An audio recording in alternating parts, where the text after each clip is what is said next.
Thanks, Alicia. I appreciate you getting us off to a great start. Good afternoon and welcome to the webinar, everyone. We are very excited that you are joining us today. My name is Christy Beavis, and I'm with the National Resource Center on Domestic Violence. I did want to follow up to the great housekeeping items that Alicia had already provided to give you a few more FYIs. As Alicia said, we're recording our webinar today, and it will be available on the Safe Housing Partnerships website and also on the Safe Housing Partnerships YouTube channel. And we'll be providing that information a little further along in the presentation, so you have those links. In addition to the webinar recording, we will be providing the full transcript from our closed captioning services along with the PowerPoint slides post-webinar. Throughout the webinar, you can submit questions via the chat box, and our team will be answering those during the presentation, as well as we have scheduled time at the end of the webinar to do Q&A as well. So as you can see, we are joined by a team of my esteemed colleagues for today's presentation, including Debbie Fox from the National Network to End Domestic Violence, Peg Haskell from the National Alliance for Safe Housing, Jill Robertson from Collaborative Solutions, Roxana Wise from the U.S. Interagency Council on Homelessness, and also we are pleased to have Carla Berteller from the National Sexual Violence Resource Center not only join the webinar, but Carla and the National Sexual Violence Resource Center are new to the consortium and a part of our TA team. So please join me now in welcoming Carla to take on the next part of our presentation. Carla. Thank you, Christy, and hello everyone that's joining us. We have 124 so far, which is very exciting. I'm going to go over some of the objectives of our webinar. We want to talk a little bit about our Technical Assistance Consortium and the work that we're doing. We want to talk about how victim service providers can understand the 2019 HUD NOFA. We want to review funding and core components from the DV bonus. We want to highlight some new opportunities and potential changes in the NOFA that could impact victim service providers in the application process. And finally, we want to discuss how victim service programs can engage and coordinate with their communities to increase housing and service access for survivors. Here is a list of our federal partners in the consortium and then a list of our technical assistance providers. A little bit about Safe Housing Partnerships. We are a consortium and have a wonderful website with lots of resources. So we have information on data, literature, reports that talk about the intersections between domestic violence, sexual assault, homelessness, and housing. We can offer assistance to create strategies for building effective and sustainable partnerships across systems and case studies of successful collaborations in different communities.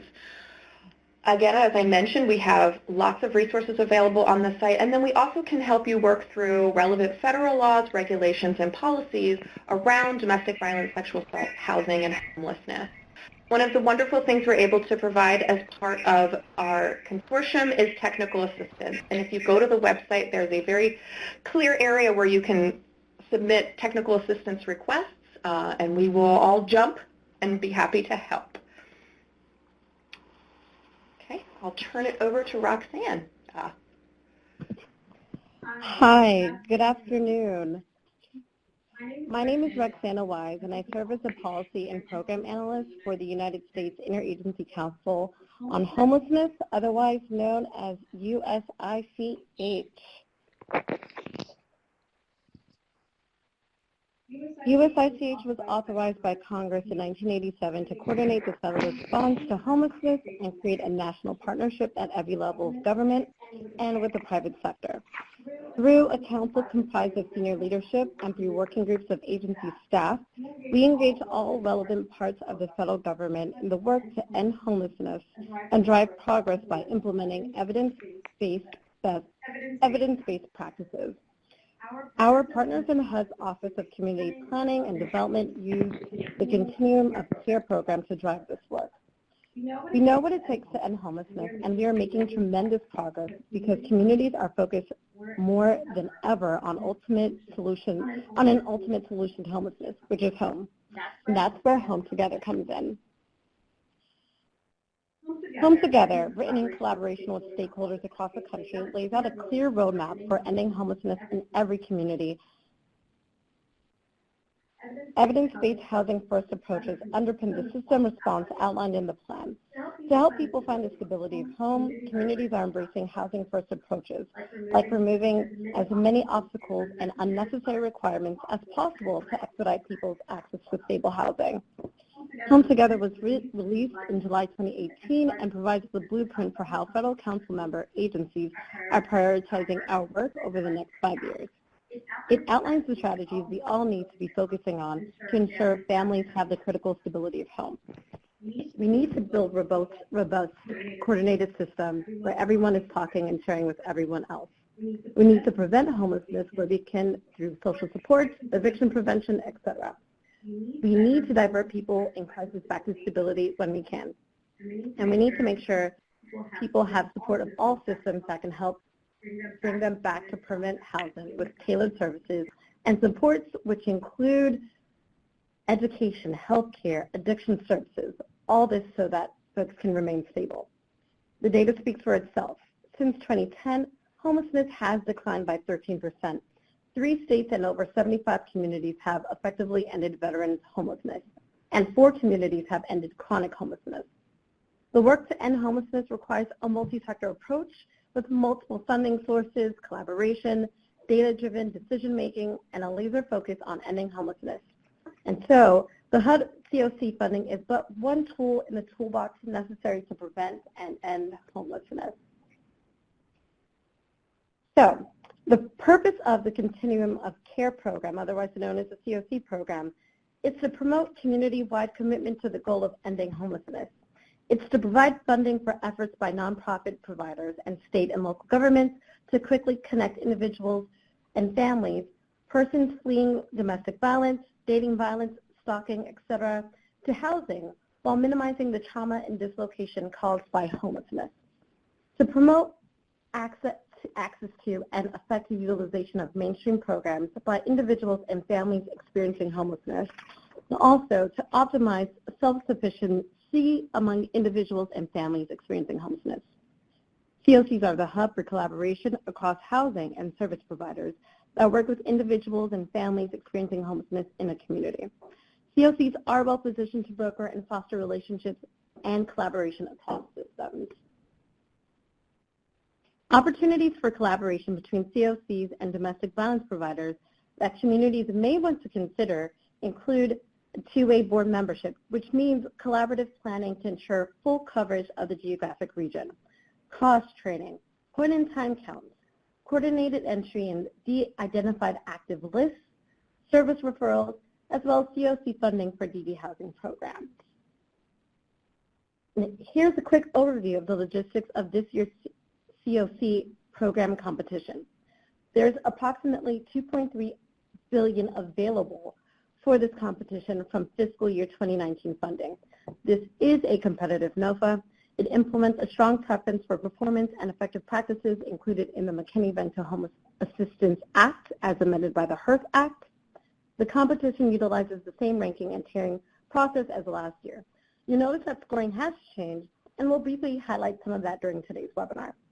Additionally, communities should be aware of the closing date. The competition will close at 8 p.m. Eastern Standard Time on September 30th. This is a firm deadline. You'll want to submit early to avoid any last-minute technical complications. Because we already know what works, we should continue doing it. The first 3 policy priorities listed, ending homelessness for all, creating a systemic response, and strategically allocating and using resources are all very similar to the ones in last year's NOFA. The remaining priorities, using an evidence-based approach, increasing employment, and providing flexibility for housing first with service participation requirements is new language that is different from past NOFA. We don't believe this calls for a dramatic shift in practice for CoCs focused on ending homelessness, but instead this is an opportunity to to continue to do what has been demonstrated to work well. While the NOFA doesn't explicitly call out specific evidence-based approaches, research does point us to Housing First, the effectiveness of rapid rehousing approaches for families with children as well as individuals, the impacts and outcomes associated with permanent supportive housing for people with high needs, and trauma-informed care that promotes environments of healing and recovery rather than practices that re-traumatize. For the increased employment opportunity, this policy priority focuses on establishing connections that will help households increase their income to afford stable housing. This does not establish work requirements for individual program participants, but rather it's focused on overall system collaboration and ensuring opportunities for all. Next priority, providing flexibility for Housing First with service participation requirements, is a revised priority. The NOFA describes that as Housing First. This flexibility allows communities to implement service participation requirements once a person has been stably housed without penalty. We know that there are programs funded through the CoC that already have some service requirements, so this does not represent a major shift away from existing practice. Regardless of this new flexibility, communities can and should continue to operate projects using a Housing First approach that remains low barrier and is focused on ensuring rapid housing placements and ongoing housing stability. It is important to note that programs with voluntary services models are not being required to implement service requirements, and there is no need for them to do so under this NOFA. There are 7 points associated with Housing First, referenced as low barriers to entry. As in past NOFAs, you can apply for funding for renewal projects and new projects.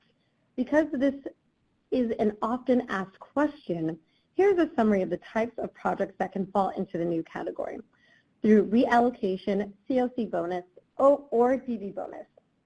Through reallocation or the CoC bonus, you can request funding for new projects that are permanent supportive housing, and this includes dedicated plus, rapid rehousing, joint transitional housing, and rapid rehousing component projects, also referred to as joint component projects, HMIS, and supportive services only funding for coordinated entry.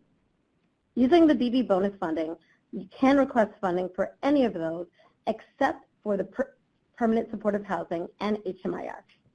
Please note that each CoC can only apply for one supportive services only funding for coordinated entry projects. However, the other project types aren't limited in number as long as other requirements are met.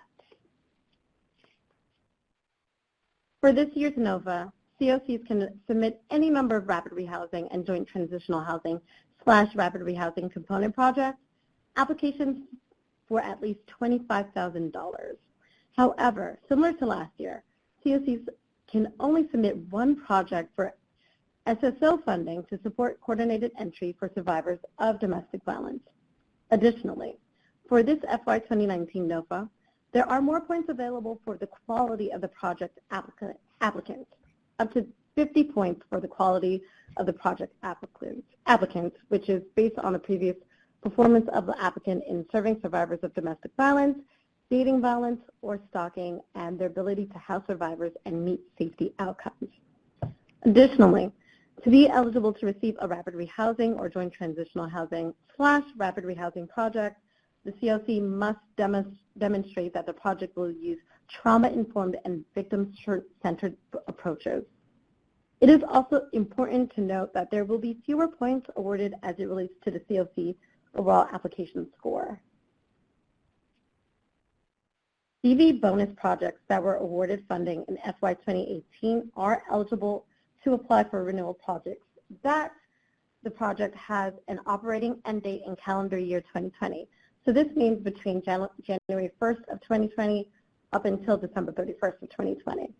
And it does continue to serve 100% survivors of domestic violence, dating violence, or stalking. HUD will allow project applicants to apply for a new expansion project under the DV bonus, reallocation, and CoC bonus processes to expand existing projects that will increase the number of units, persons served, services provided to existing program participants, or to add additional activities to HMIS and SSO coordinated entry projects. DV bonus funding can be used for a project that is not traditionally dedicated to serving survivors of domestic violence, dating violence, or stalking, as long as the funding will be used for expanding units, beds, or services to directly serve survivors of domestic violence, dating violence, or stalking. And so for additional resources, please feel free to check out the listed links provided. And now I'm going to hand it off to my colleague Debbie Fox to review key definitions and concepts with this NOFA. Hello, this is Debbie Fox, and I am the Senior Housing Policy and Practice Specialist at the National Network to End Domestic Violence, and it's great to be with you all again for a HUD NOFA season.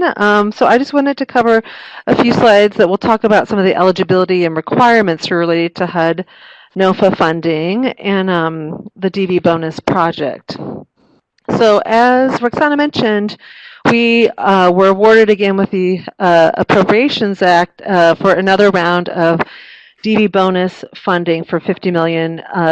So in the prior year, fiscal year 18, for those of you that applied, many of you in the chat box I see that are grantees, were awarded these new resources. So in the field we have 177 new projects with over $60 million going out into the field for fiscal year 2018. So for fiscal year 19, we're hoping for as many applications and wonderful projects that will be awarded with the additional $50 million this year.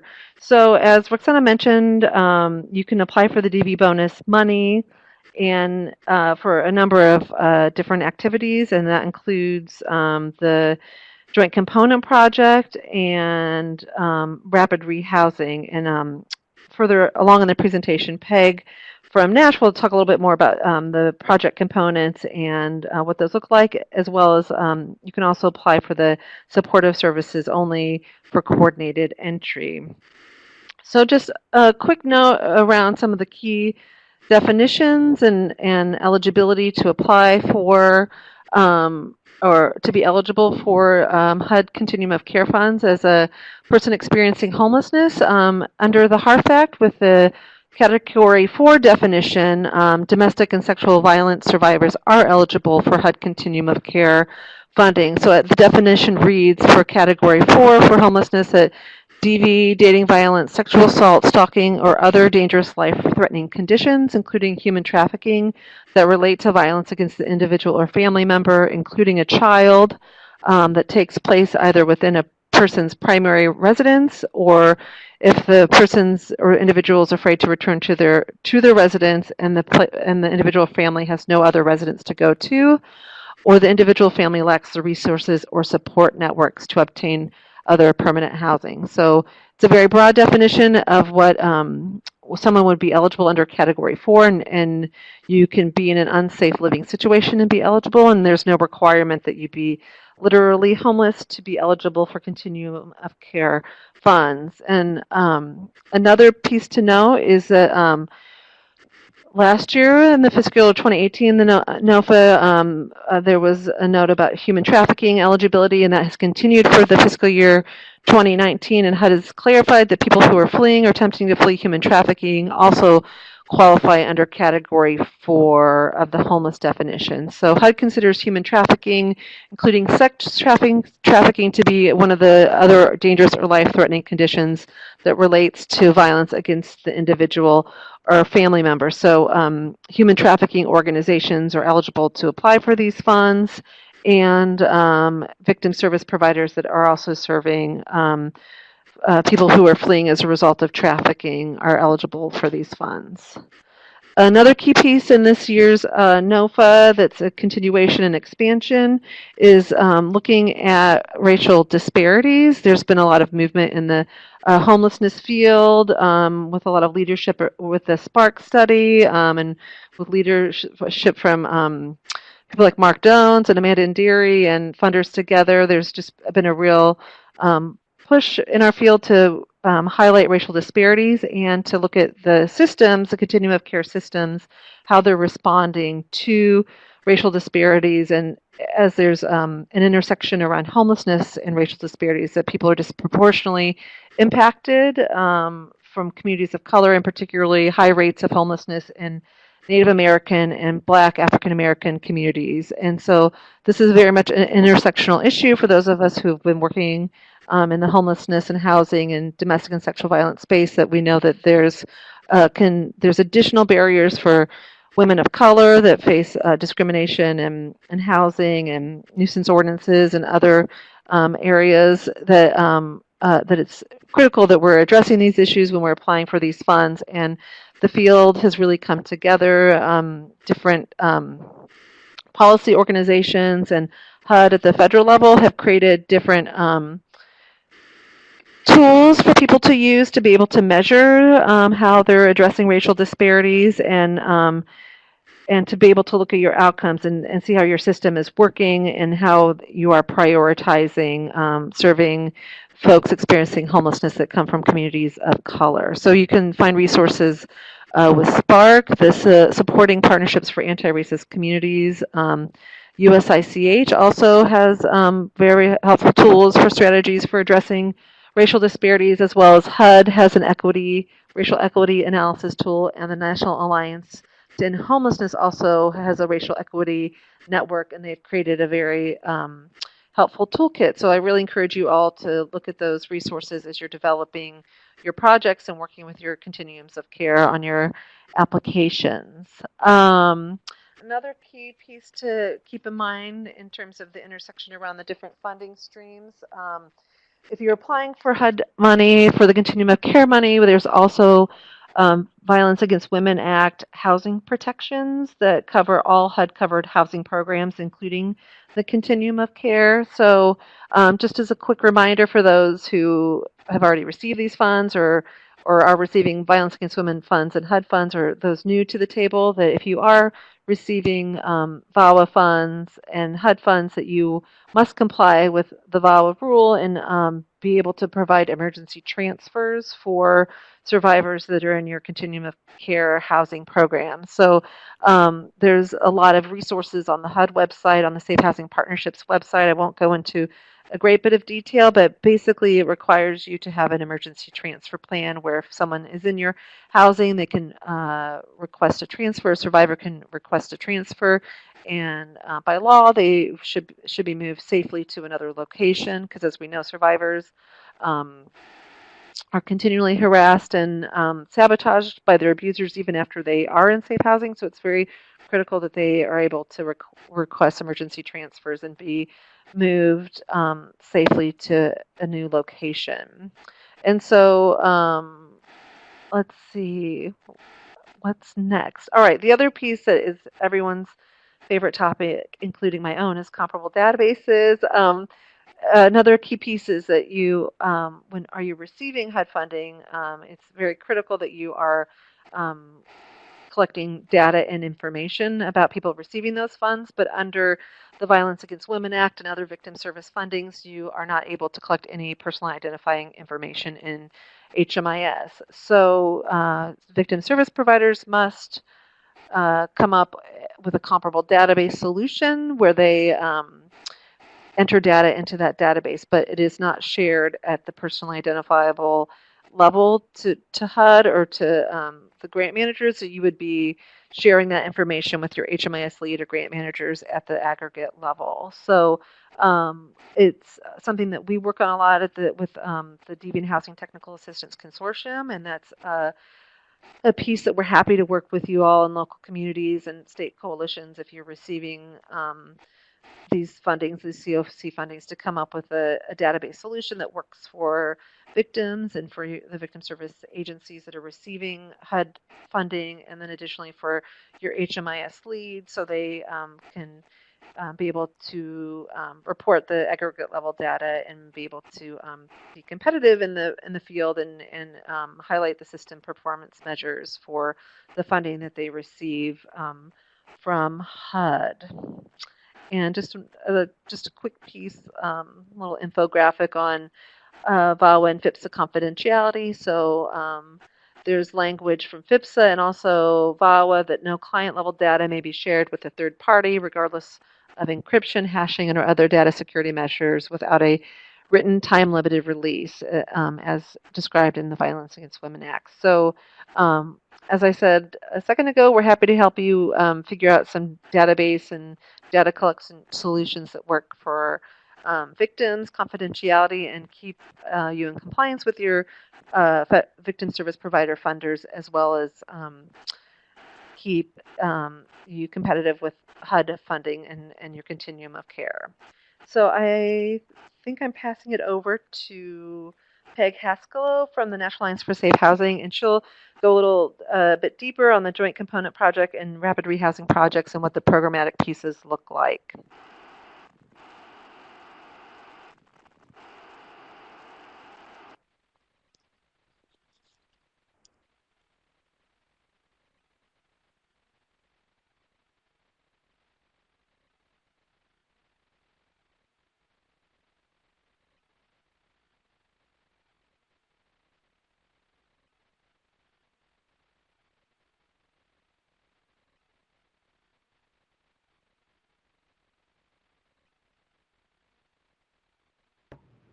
Hi, Peg. You might be on mute. Can you check your phone? Hi, sorry about that. Yeah, I thought I had unmuted myself. Sorry about that. Hi all. This is Peg Haskell with NASH, and I'm excited to be here with you all. And I'm going to dig a little deeper into some of the program design elements of the different aspects of the DV bonus project. So we're going to look at the Joint Component Project, the DV Rapid Rehousing, and then a little bit on the Supported Services Only Coordinated Entry projects. So, whoops, I think I might have accidentally skipped something there. So the Joint Component Projects are a relatively new project that were funded a couple of years initially through HUD. These projects are designed as a bridge between temporary housing and permanent housing to offer survivors a safe, short-term housing and trauma-informed services component, and then swiftly connect them into permanent housing while maintaining the provision of services. So it's really designed for people who have barriers to immediately going into permanent housing, and that obviously includes survivors of domestic violence, youth, and unsheltered individuals and families. And as Debbie and Roxana have discussed, when we talk about survivors of domestic violence, we're looking broadly at survivors who fit under that definition of fleeing or attempting to flee. So people who need additional help to access crisis housing or transitional housing, and then, get help to move into permanent housing are good candidates for the Joint Component Projects. These projects are really designed for communities with a large number of people who are experiencing unsheltered homelessness, who might have a lack of crisis housing capacity to shelter everyone who is unsheltered, and really a lack of strategies to exit people into permanent housing quickly. So it's really not designed for communities where there's a scarcity of permanent housing that's resulting in overlong stays in shelter or transitional housing programs. Communities that are facing those conditions really should be considering domestic violence rapid rehousing programs rather than the Joint Component Project. So the Joint Component Projects really must offer both the short-term transitional housing component as well as the permanent rapid rehousing component. That's what this project is designed to do. And it's up to communities to decide how much of each type of housing to offer, but it's advised that applicants have enough rapid rehousing to ensure that at any given time a survivor can move from transitional housing into permanent housing. So the idea of these projects is to enable survivors to move when they decide that it's right and they have exercised their choice to move into permanent housing, and the timing of that has to be up to the survivor. But the way that the HUD has described this in the NOFA is that it can be demonstrated by identifying a budget that has twice as many resources for the rapid rehousing portion of the project than the transitional housing portion. So having twice as many rapid rehousing units or twice as many resources at a point in time as transitional housing units or resources, and demonstrating that through your budget, through your application budget. So projects should really speak to how they're going to assist participants to move into permanent housing of their choosing, and again, based on their strengths and needs and preferences and resources. The CoC can't dictate minimum stays in either portion of the project. So, for instance, the CoC can't say that it has to be 12 months of transitional housing and 12 months of rapid rehousing. While you have to offer both components through the joint component project, again, it has to be based on the survivor's choice as to when they will move into the permanent housing component. But survivors should receive only the assistance that they need to safely and stably exit out of homelessness. So program participants don't have to automatically go into transitional housing before rapid rehousing. They can go directly into rapid rehousing or shortly after being in transitional housing, move into rapid rehousing if that's the choice that they make. And they also don't have to receive 24 months of assistance if they choose to move out of programs before the end of that 24 months. And then CoCs have to develop written standards for prioritizing this kind of assistance and outline how recipients and subrecipients are going to follow the CoC's written standards. So let me talk a little bit about domestic violence rapid rehousing projects. So these look similar to other homeless rapid rehousing programs in as much as it's about providing housing subsidies to people to help them establish permanent, stable housing for the long term, and these subsidies tend to be short-term, limited subsidies. For domestic violence rapid rehousing projects, there are some modifications to the way that model works. First, the subsidies tend to be longer and tailored to ensure housing stability for survivors for the long term. So whereas homeless rapid rehousing programs may offer, say, 6 months or 3 months of rental subsidy for participants, domestic violence rapid rehousing projects might offer 12 months or 18 months of rental subsidy to ensure housing stability for the long term. They also offer support with housing identification for participants in the community so that survivors have support to access permanent housing, to identify units that are appropriate for them, that are going to be safe, and that they'll be able to maintain for the long term. And then rapid rehousing programs may offer flexible funding to help survivors maintain housing stability. And this is a model that we've talked a lot about, is being able to support participants with emergency financial assistance to help them overcome barriers or crises as they're working towards long-term housing stability. And that may include covering costs such as transportation or childcare or other housing-related expenses. And that flexible funding would likely come from a source other than through these grants, but are strategically used to support participants to maintain their housing stability. And then they would also offer ongoing and comprehensive safety planning so that survivors are constantly sort of understanding how to maintain their own safety and getting access to community services as they need that help.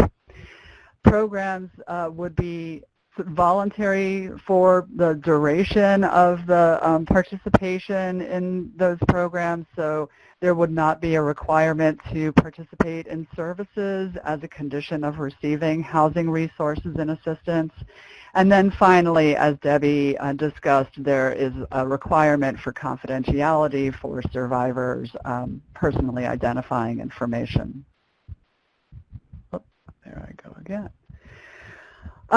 The other thing that Roxana touched on was the housing first approach. It's still very much considered a best practice model.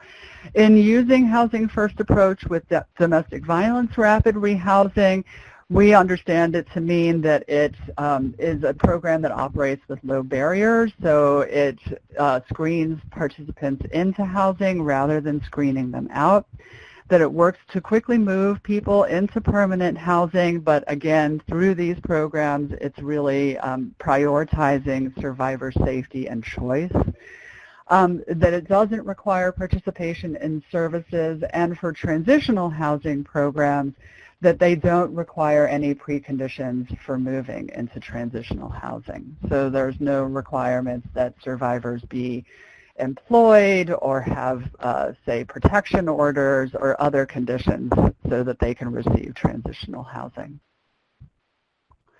Domestic violence rapid rehousing programs under this bonus are really, as Debbie mentioned, and I believe Roxana did, that they are designed to serve only survivors of domestic violence and their families.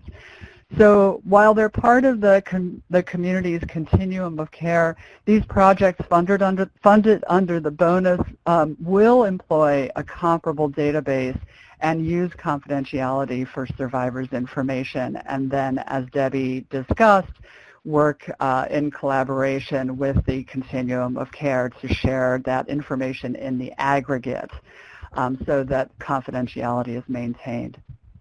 And all survivors served through the domestic violence rapid rehousing program should have access to services through the broader continuum of care. So while these programs are part of the continuum of care, we understand that there may be, say, a parallel coordinated entry system, but survivors that are in these programs should have access to the fuller continuum of care in their community and coordinated entry systems, and be able to transfer, for example, from a DV rapid rehousing project to a mainstream housing program, say permanent supportive housing or other rapid rehousing, whatever is going to be best suited for that survivor.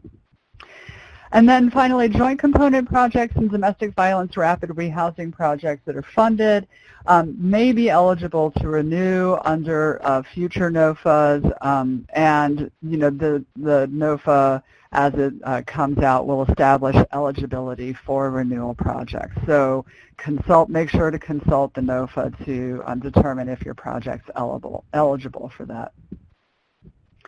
Some other considerations. So the Domestic Violence Housing First approach, which was developed through the Washington State Coalition Against Domestic Violence, we believe is well suited for both joint components projects and domestic violence rapid rehousing programs for survivors.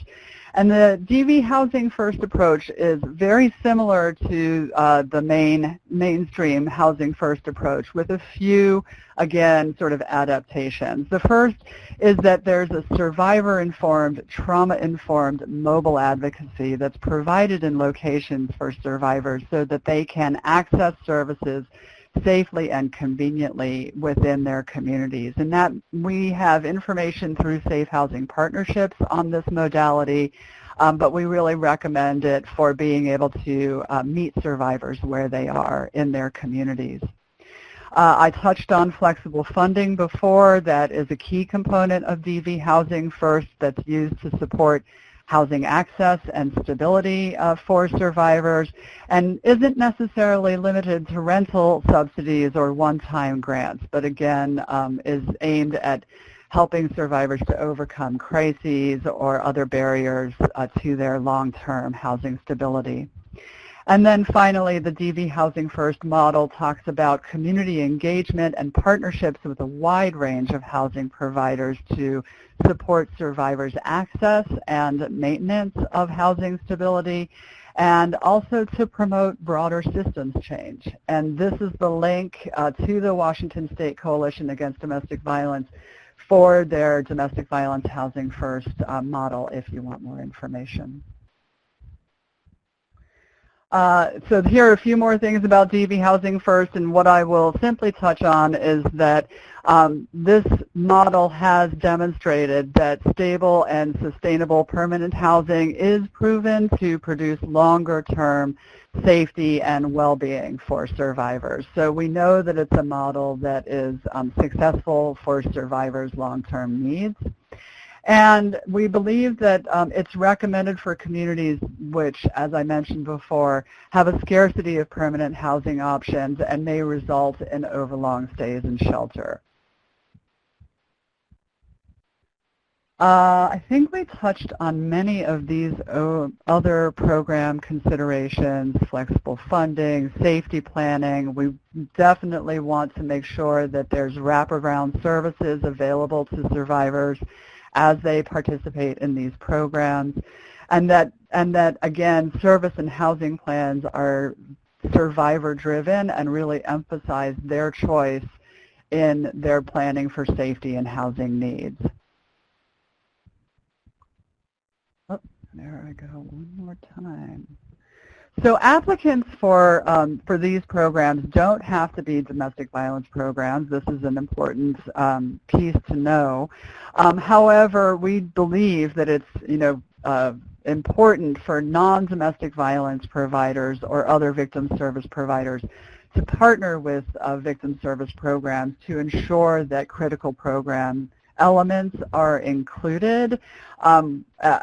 This is a program model, both the DV Rapid Rehousing and the Joint Component model, that has long been advocated for by the field, and we believe that the field victim service providers have expertise in supporting survivors' long-term housing needs that they can help non-DV housing providers to ensure. So as I mentioned before, these programs are part of the CoC's coordinated entry system, and CoCs should have written standards that outline their prioritization policies that's inclusive of individuals and families who are fleeing. CoCs, this is something that we like to mention to folks, that they can choose to prioritize a certain vulnerability factor over another within their community based on their needs and their systems and the populations in their communities.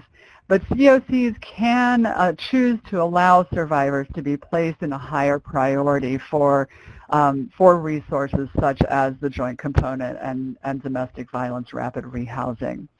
So HUD prioritizes projects that employ a strong use of data, and it's important to be able to offer your CoC the data that will help back up the need for these programs, as well as to support the cost effectiveness and impact of homelessness programs on positive housing outcomes.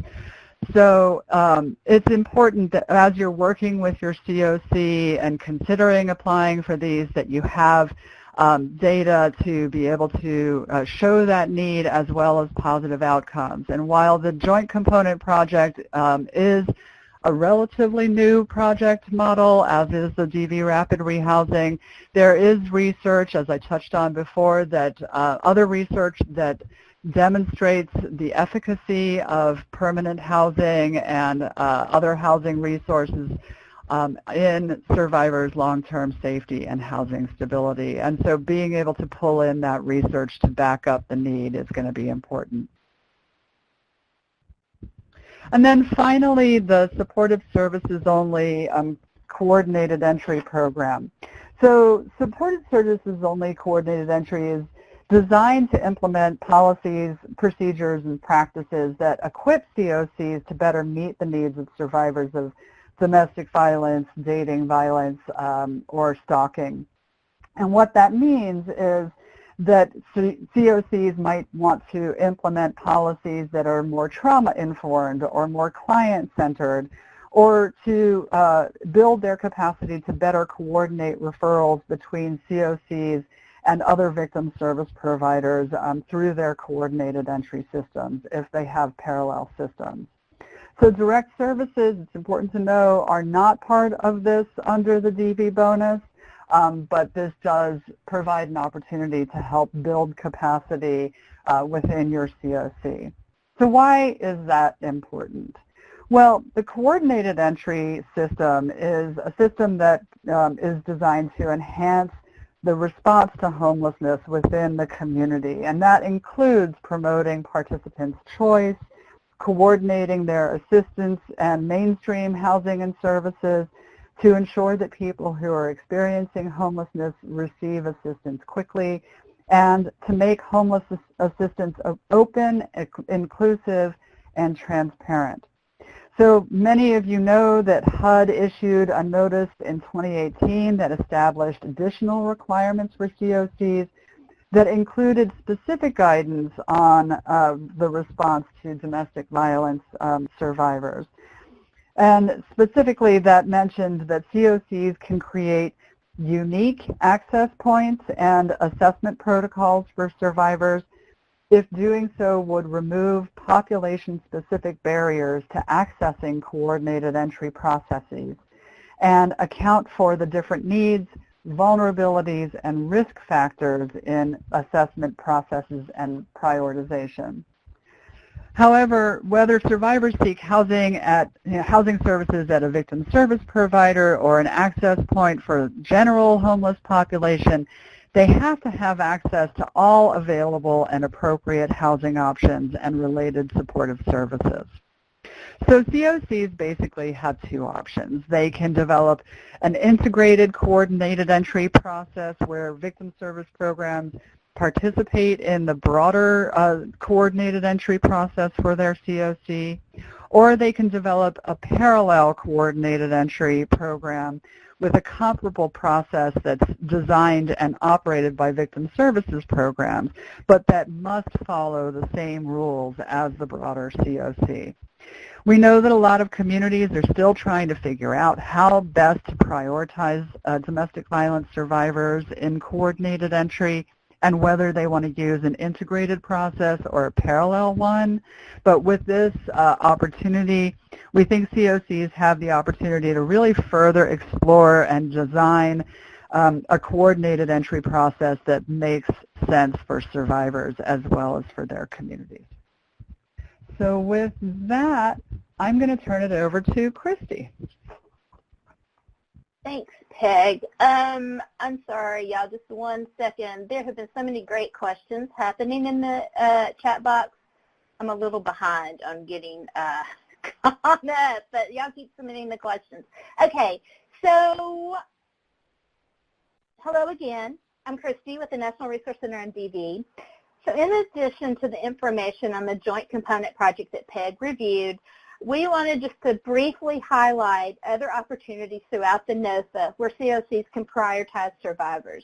This is not about getting into anything too in the weeds or too in depth, but just to illustrate throughout the NOFA opportunities where CoCs can engage with victim service providers to ensure we're creating a comprehensive system to respond to survivors and housing needs.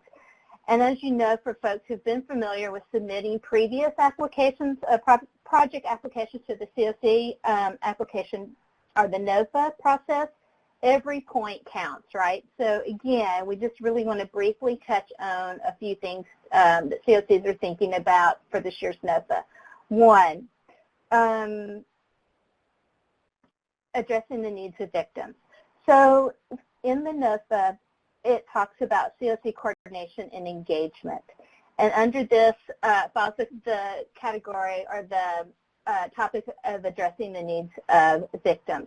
So it's not just enough that victim service providers are just attending the CoC meetings and it's just a rote checklist, but really CoCs are demonstrating how they're coordinating with victim service providers and operators of coordinated entry to be able to address the unique needs for housing and services that prioritize safety for victims. So through this coordination, CoCs must identify current efforts to increase access to safe housing and services for survivors, to demonstrate that they are adopting victim-centered practices that maximize participant choice, and also that these practices maintain safety and confidentiality. So under the, if you're looking through the NOFA, under the section on addressing the needs of victims on page 62, you will see the bullet points of how this can be demonstrated. So victim service providers are voting members of the CoC. There's annual trainings being provided to the CoC providers and operators of coordinated entry that address the best practices and how to serve survivors. The CoC is using de-identified aggregate data from comparable databases as appropriate, and that they're also assessing the specialized needs related to domestic violence and other forms of violence and homelessness. And again, if we're adopting victim-centered practices, safety planning and confidentiality protocols are also included in coordinated assessment. So again, other areas for prioritization throughout the NOFA. It also talks about severity of needs and performance. So how are CoCs and projects and programs considering the severity of needs and vulnerabilities experienced by program participants in the project ranking and selection process? So this does include serving survivors with a history of victimization such as domestic violence and sexual assault. So the CoC needs to describe in submitting the NOFA how they're taking steps to address these needs and vulnerability, and then also how they're taking into account when they're ranking project applications, during its ranking and selection process.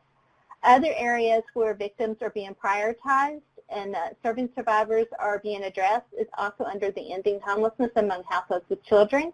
You can see more information about this on page 58. And again, it's where there's a priority being placed on households with children based on needs, including factors such as a history of or vulnerability to victimization. And then also under ending youth homelessness. Again, more information can be found on page 59, but it's where CoCs are prioritizing unaccompanied youth based on need, again, including factors such as a history of or vulnerability to victimization, and that they're also demonstrating, CoC is demonstrating how they're addressing trafficking and other forms of exploitation that are being experienced by unaccompanied youth experiencing homelessness as well. So that is just kind of a down and dirty, but we did want to highlight that for you. If you have any questions around specifically victim service providers and serving victims, certainly reach out to your CoC to see how they're addressing and prioritizing these subpopulations. But you can also, we haven't really talked about this yet, and we'll put some more in the chat box. If you have a question, you can also submit it to HUD Exchange to the AAQ as well. And so that concludes my little section on areas where we're highlighting, or the HUD NOFA is highlighting serving survivors. And so Jill Robertson is also going to be talking with us next on creating a systemic response to homelessness. Jill? Thank you, Christy. Appreciate that. My name is Jill Robertson. I'm the Program Manager for Homeless Special Initiatives with Collaborative Solution. Glad to be joining you this afternoon.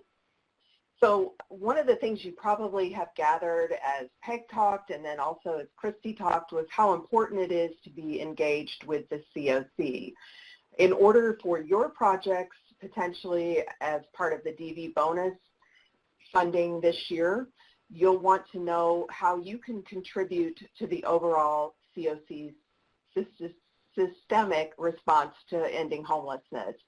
One of the tools that HUD has available to CoCs is something called the System Performance Measures, and that takes a look at how the CoC is doing to end homelessness for people in your local community. This particular report takes a look at the average length of homelessness episodes. It also looks at rates of returns to homelessness, and how people are exiting to permanent housing over the long haul. I really encourage you to get involved with your CoC and to really understand what the system performance measures are all about. Your data really does matter, and it especially matters when it comes to the CoC NOFA. Additionally, the CoCs should use their coordinated entry process to promote participant choice, coordinate homeless assistance, and mainstream housing and services. We want you to be involved and be a part of that process. So the system performance measures as part of the NOFA, it's actually worth a lot of points this year. It's worth 60 points, a very important piece, which means that your data matters along with the CoC. The system performance measures were already submitted for this year and previous years through the HUD HDX system. This year, in the NOFA, we will be reviewing the fiscal year 2017 data compared to the fiscal year 2018 system performance measures. So the performance measures across the entire system, the CoC, really matter and are very important.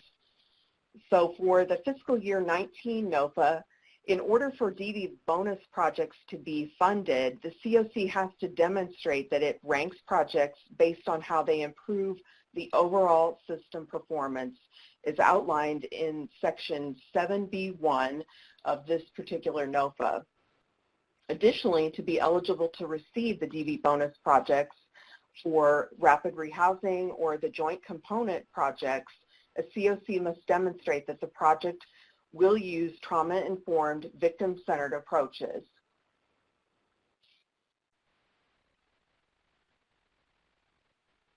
So structuring your project to support the CoC's overall system performance, let's take a look at what that means for victim service providers or people that might be interested in applying for DV bonus funds.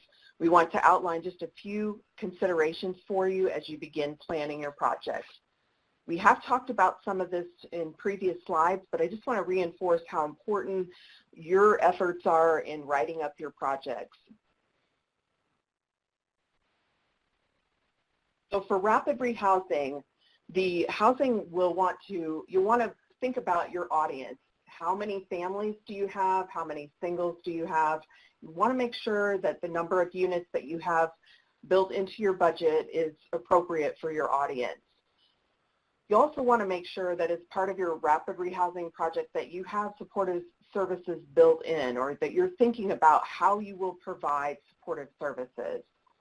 What is your specific plan to coordinate and integrate clients with mainstream services and making sure that clients have a voice in choosing those services? Also, what assistance to participants to obtain and remain in permanent housing is so important. We want to make sure that their ability to stay in the project really fits their unique needs. Sometimes that is done through services such as transportation, potentially case management, legal advocacy, or a whole host of other services that might be needed to keep individuals and families housed.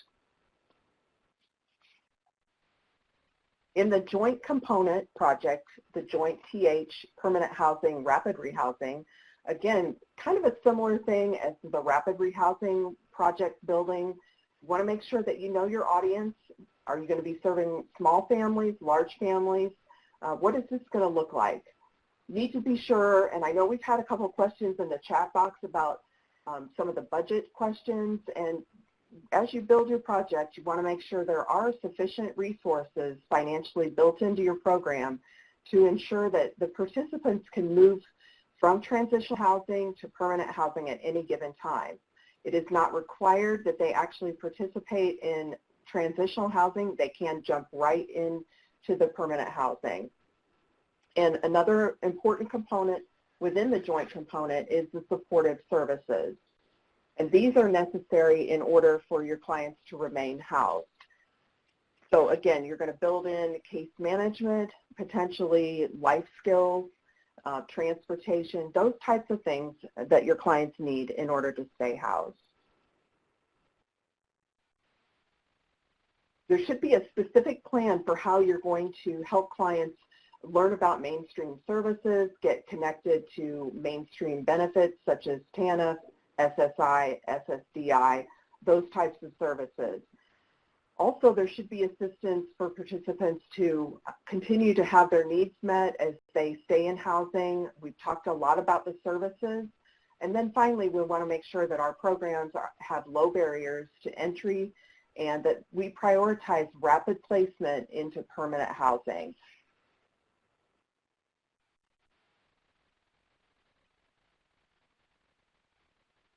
All right, I want to take a second to talk a little bit more about coordinated entry. Peg did a great job of covering that for us overall, but I want to talk just a minute about the overall system coordinated entry. This is so important for you all to understand how you fit into the coordinated entry system. The coordinated entry system should be easily available and accessible to all clients. There should be an actual strategy within your CoC to promote and reach persons experiencing homelessness with high barriers. You'll want to know what that plan is and be sure that your clients are connected. There should also be a standardized assessment process. While there can be a unique assessment tool for victim service providers, there should be one that is good for all persons, whether they're going through a parallel system or they're going through the regular coordinated entry system as part of the CoC. Participants need to be directed to the appropriate housing and services that fit their needs. This is so important that clients have choice and they get to say yes or no to housing or services. And then there should be a specific plan to coordinate and integrate with other mainstream services. So other social services in your community should be connected to the coordinated entry system, and as the CoC expands the coordinated entry processes and system, hopefully other services will come into that fold as well. And now I'll be turning the slides over to Carla. Hello again, everyone. Thanks to all the presenters for that wonderful information and for all the questions that we've been getting in the chat box. We did select about 5 questions to sort of go over in our questions and discussion section, but before we switch to that, I just wanted to remind everyone that we all are willing and excited to offer technical assistance to everyone around domestic violence, sexual violence, housing and homelessness. You can reach us very easily via email or through our website. So we just encourage you to do that. And again, I think you can tell we're pretty excited for you to reach out and to provide TA as needed. Okay, so now we're going to start with questions and discussion. So our first question came from Nadia, and she asked, what is considered swift in terms of moving into permanent housing?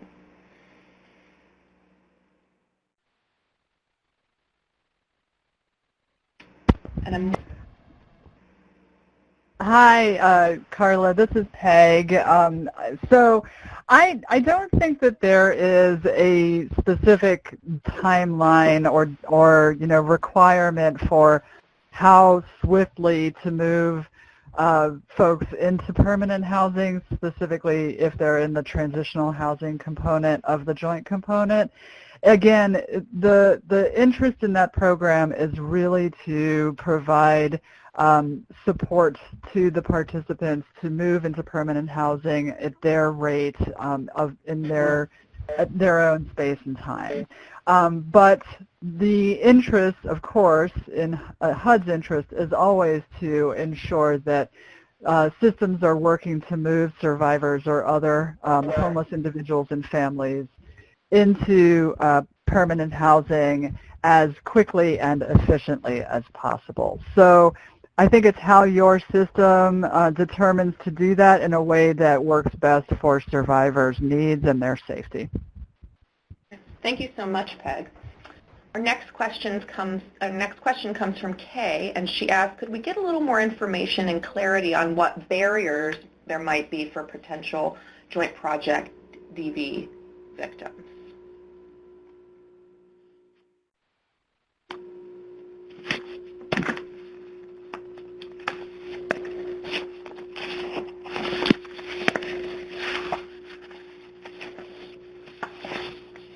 Anybody have any thoughts on that?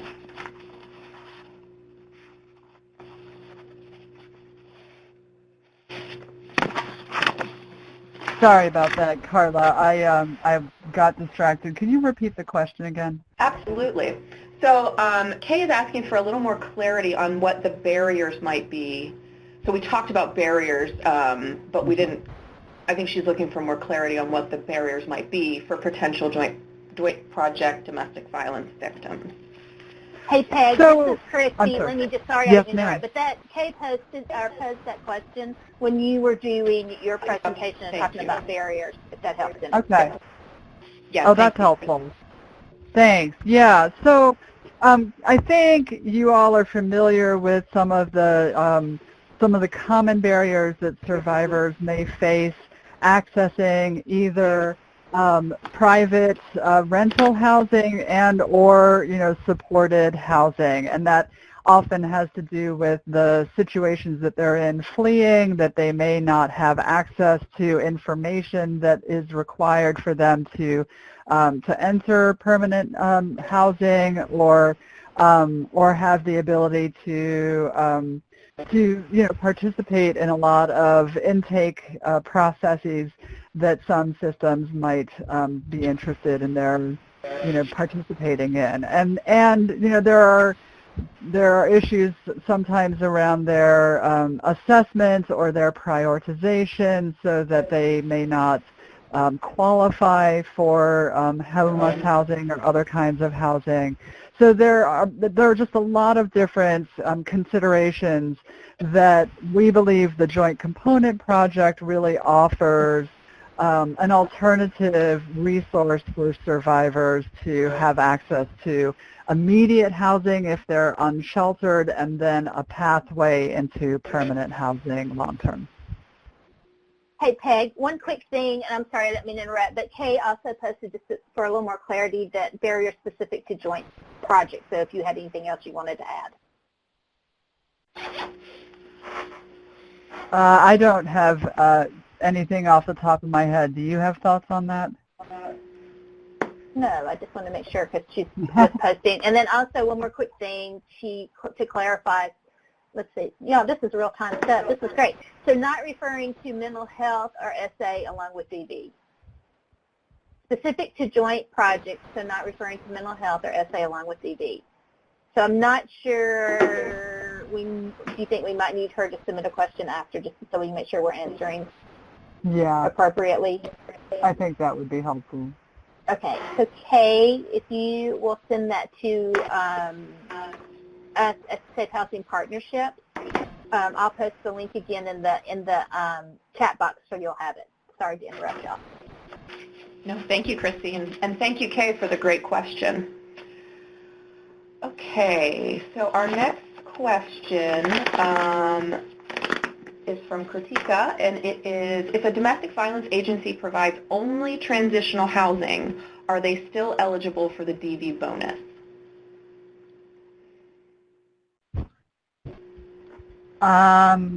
So I'm going to take a shot at this. I think the answer is no. But I'm going to let some of my colleagues weigh in.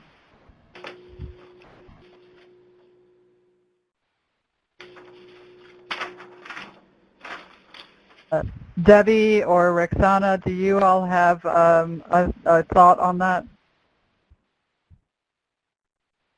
Hey, Peg, this is Jill. I would say that would be a no as well, so I concur with you.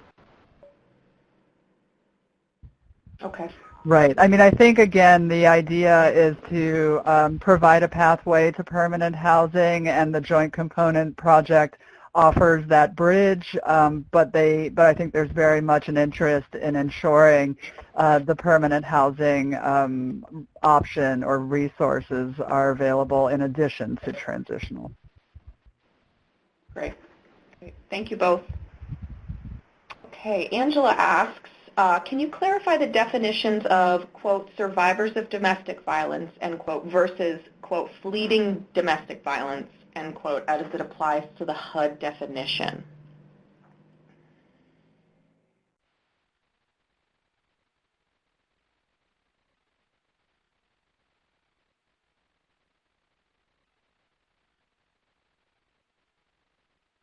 Is that something we might have to get back with folks about?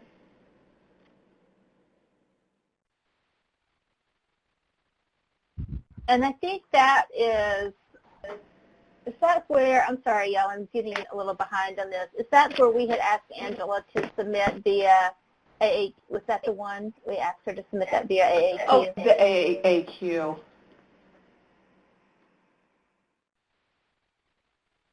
I think that makes sense, Christy. Yes, because she had a real-life example of a survivor whose partner was in jail and then returned. Okay. All right, so I will read our last question. It's from Gwen. She asked, can you clarify where people are placed for RRH? Do private landlords participate? Do the DV programs need to acquire buildings, etc.?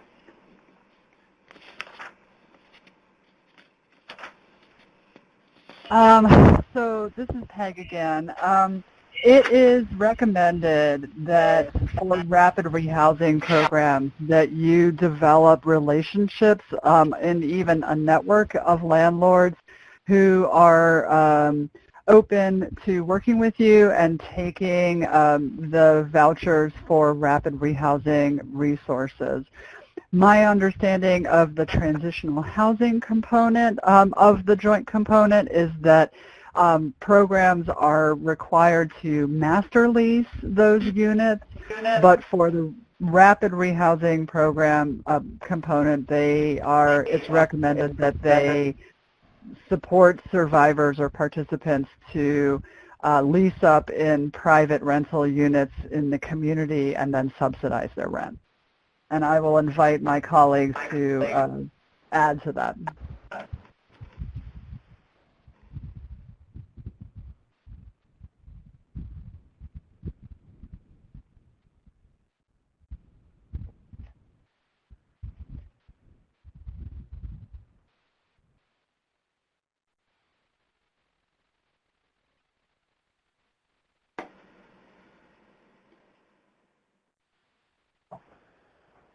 So, Peg, I think that's nobody else is responding. We've left you out there hanging.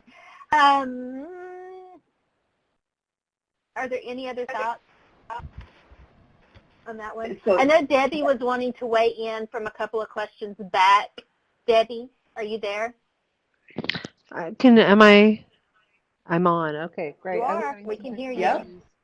I was just going to respond, sorry, not to the rapid rehousing question, but there was a particular question on if the funds are going to be ongoing for the DV bonus funds, and I know that's very important because if you're putting in a lot of work into applying for funds, you want to help ensure that they're going to continue to be funded. So we work with appropriations with Congress every year to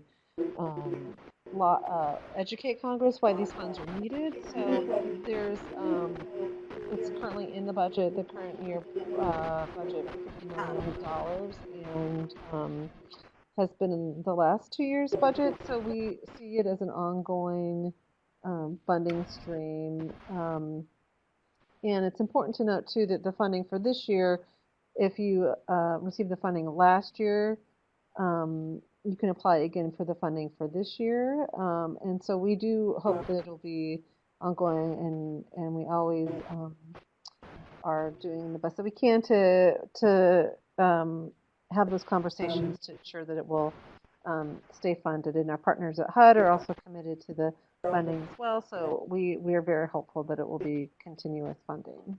But you never know. One of those risks. But yes, we hope so.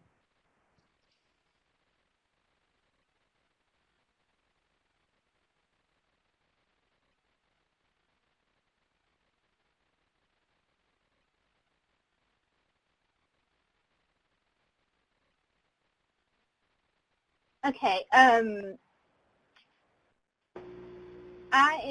There is a question that, sorry, y'all, trying to get through. LaToya has posted about, and LaToya, you may have to clarify this when I'm answering this. If you can clarify in the chat box if I'm not getting this correct. So this was a question around, I was trying to see where it came from, but I think we were talking about how funds could be used, and so her question was, you can use the funds to expand your current transitional housing program to the JCP, and this is right.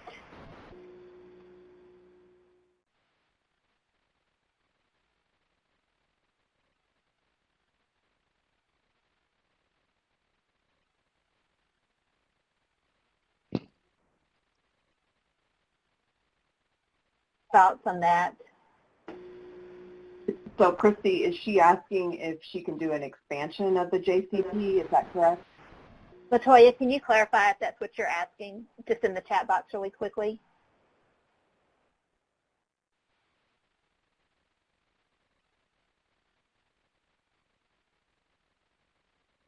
And as we're waiting for Latoya to respond, we do have another question that I want to pose to the group. Is there any information on how long HUD will be offering DV bonus funds? This is such a good question. Oh, I just answered that question, Christy, but yeah, but I'll take or no, to everybody. To everybody, yeah. That we're hopeful that it will be ongoing, and it's been. Okay. That's okay, but I could answer the fleeing question. There's a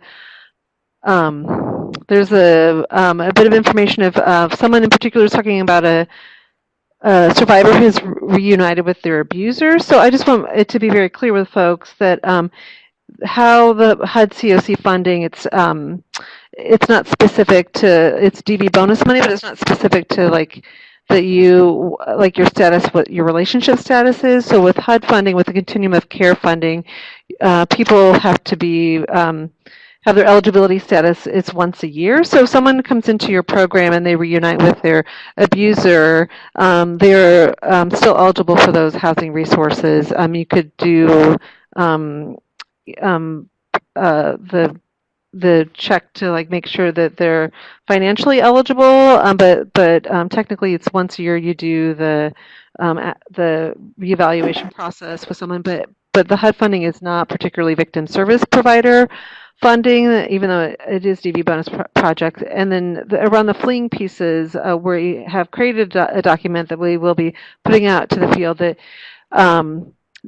talks a little bit about how you can interpret the fleeing definition, but our hope with the housing is that we're screening people into housing and we're keeping them into housing, and that we're doing whatever we can to make sure that they're safely housed, even if they are returning to their abuser, because we want them to stay housed, and the HUD outcomes, as we're talked about earlier, is people staying housed. So if you're returning someone to homelessness or exiting from someone into homelessness, then that would be a negative outcome for that particular client. So you want to make sure people are staying safe and stably housed. And we can talk more about that, and we'll have the document that we'll be sending out to the field.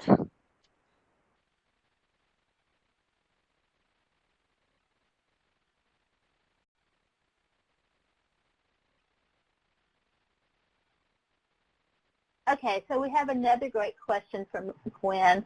I love this question. Do we need to pay anything to join the CoC in our areas?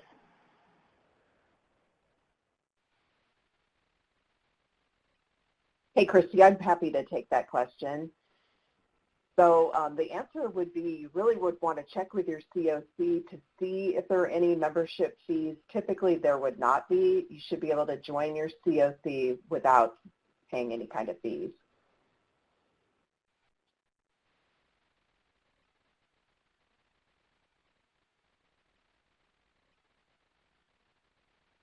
Thanks, Jill.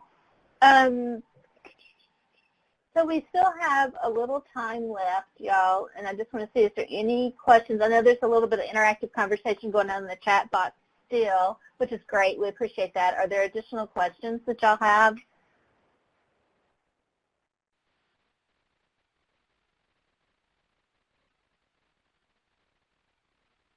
As we're waiting to see if there's any more questions to come in, I just want to recap a few things.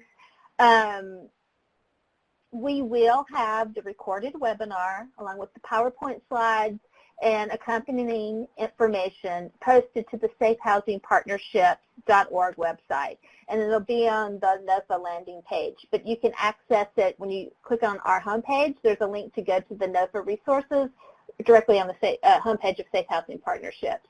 We've got tremendous resources that are there throughout the website, not only relating to the NOFA, but just looking at how to expand safe housing in general.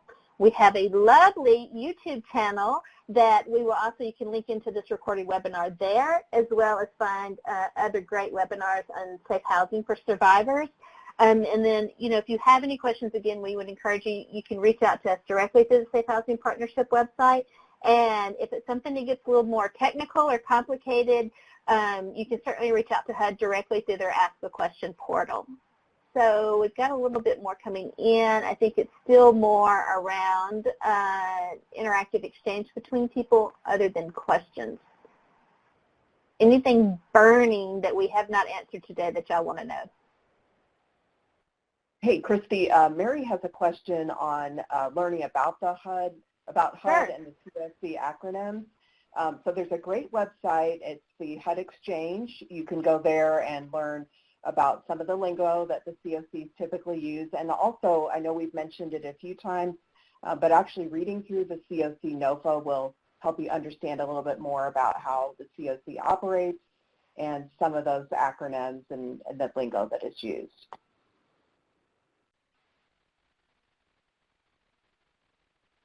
And then, thank you for that, Jill. Another thing, Angela Hogan had stated that another great resource for DV providers and victim service providers is if you haven't had a chance to look through the HARF Act, and I know sometimes it's a little heavy reading, but she would encourage folks to look through it and become familiar with it if you're interested in applying for CoC funding, because it's going to lay out a lot of the eligibility do's and there as well. So thanks, Angela, for that.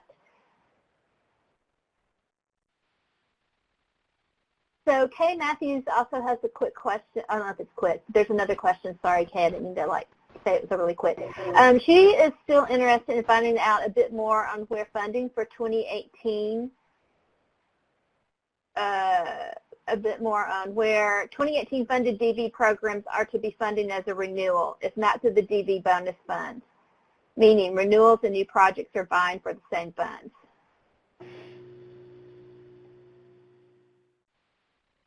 Christy, I can kind of... Sure, go ahead, Jill. So. Yeah, so basically for the fiscal year 2018 projects, they would come under the CoC for renewals. So they're part of something called the annual renewal demand. So it's a dollar amount that the CoC request or is eligible to apply for. New DV bonus funds are separate money.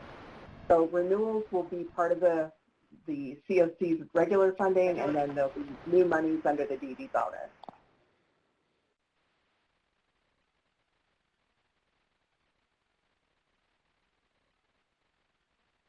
Thanks, Jill.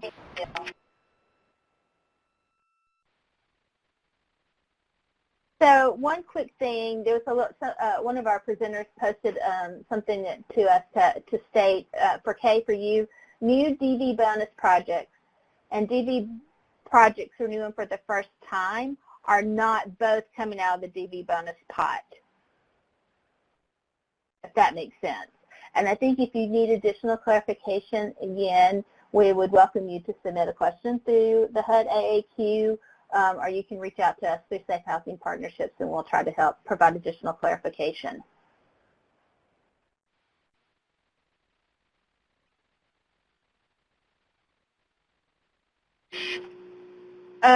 Do we have time for maybe one more question? What if the DV organizations own the transitional housing units? Are they able to receive housing costs for the transitional housing portion of the project and then move people out with the rapid rehousing portion? So this is Peg. I do believe that if they own their transitional housing units, and they want to move folks into rapid rehousing in other units within the community, that is allowable for the joint component project.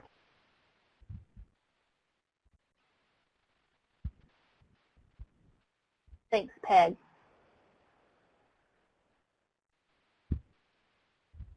And so Suzanne also had a question. I'm sorry, I did not see that earlier. And Suzanne asked, will there only be one DV bonus awarded per county? Suzanne, there is no limit to the number of housing projects from the DV bonus. Although COCs can submit, or can only submit, let me state that. Let me say it again so I don't get everybody confused. There is no limit to the number of housing projects from the DV bonus, but COCs can only submit one SSO coordinated entry DV bonus. And I believe that the COCs will be informed of the amount of DV bonus funds that they are able to apply for. So, so it's based on the pro rata formula that that HUD uses for all of the COCs, but it's not unlimited for every COC.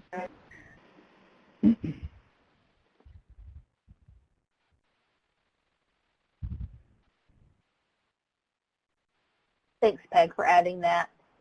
So we have a few minutes left, and I think Carol is typing in something. I want to make sure it's not a burning question before we start wrapping up. I just want to also open it back up to my colleagues. If there's any additional thoughts, points y'all would like to stress before we wrap up and thank everybody for being on the webinar today.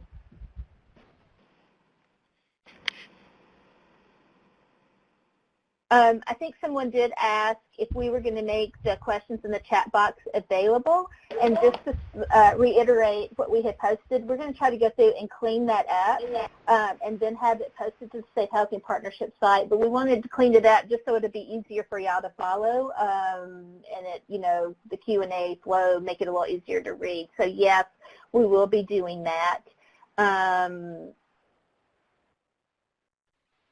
Any additional thoughts, Dale, before we wrap it up and bring it on home? No, I just want to say, this is Peg, that it's exciting to see so much interest in these models, and it's been so rewarding to see HUD's support of housing options for survivors specifically, and so we're really excited to see what you all are going to put together.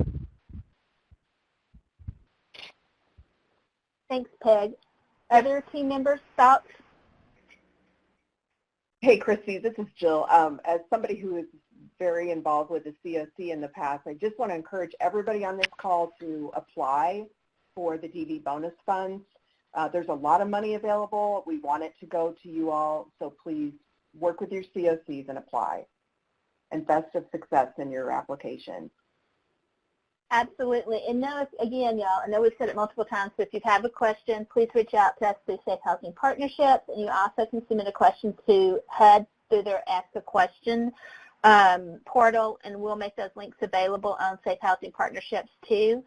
We want to thank everybody for being here today. This has been a great conversation. We're so excited, as others have said, about your interest in applying for the CoC application funds, our program competition funds, along with the DV bonus.